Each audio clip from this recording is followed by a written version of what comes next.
Hello, I'm Elias Pisot, a half Balkan, half Hispanic 13-year-old living in Bucharest, the capital of Romania.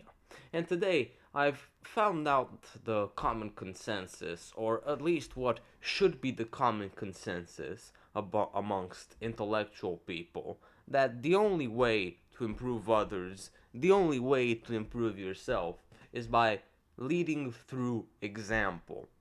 But that brings up the question, will you ever be good enough to lead through example? Because you can always improve, and the other people can probably notice every single flaw that you notice within yourself as well. They do notice that you bang doors sometimes. They do notice that you swear sometimes. They do notice that sometimes you brush your teeth incorrectly, or for too much time, or for too little time. They do notice all these little flaws, and they find that a justification for not following your benefits, your virtues, and stop following your example.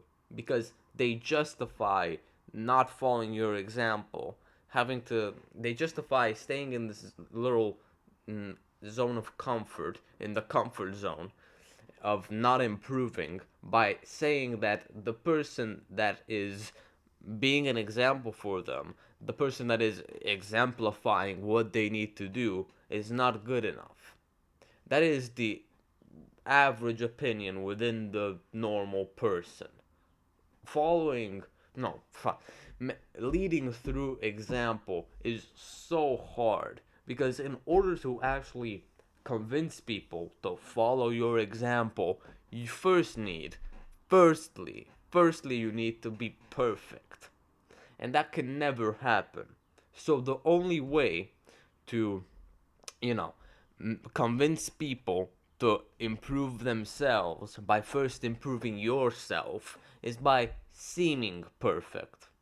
For example, if you're with a person if you're in your house with a person that needs to lose weight, there's just a bit overweight, and you're skinny, whether it's your mother, your sister, your father, your brother, whatever, and you're skinny, and of course, if you want to lose weight, you don't eat that much bread or pasta or sugar.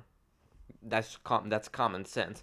But you're skinny, and sometimes want to like profit off the liberty of being able to eat those things without feeling bad over your weight, even though you probably feel bad over like the actual damage you're doing to your health. But whatever. If you want to eat those things because you know that it's not going to like affect your self-image, like literally the image that pops up in the mirror the next day, you shouldn't eat that bread, because the person who is like not supposed to eat that bread under no circumstances is watching you.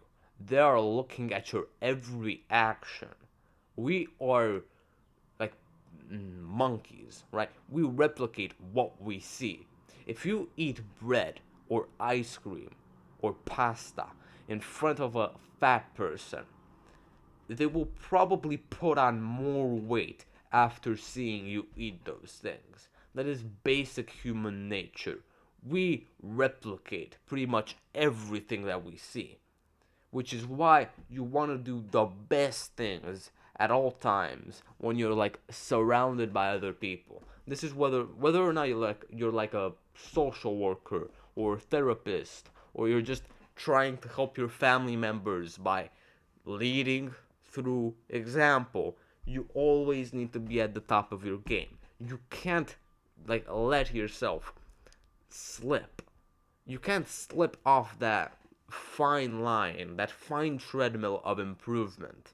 Because if you stop running, if you stop disciplining yourself, using willpower, then the other person that is following your example, or at least a very probably should be, will see that and will stop following your example and will start eating more bread and will start being worse than what they could be, which also leads you to be worse than what you could be. It's a cycle. It's like a spinning circle of death. It doesn't work. If you're going to be bad, if you're going to be weak, at least do it in private. Don't let other people see your weakness. Do you think any like self-improvement YouTuber that you see on the internet ever shows videos of them eating ice cream? No. They do that thing in private because they do not want their audience to actually see that example and become worse. Do not think I'm an exception. Do not think Hamza Ahmed is an exception. Do not think E-Man is an exception. Do not think any people like that are in the public that are public figures do not do bad things in private. It's a basic human necessity. But if you want to diminish the very intuitive damage that it provokes, do it in private. Keep it to yourself. Because if other people see it, it will not turn out well. I've been Elias Bisot, and I'll see you later.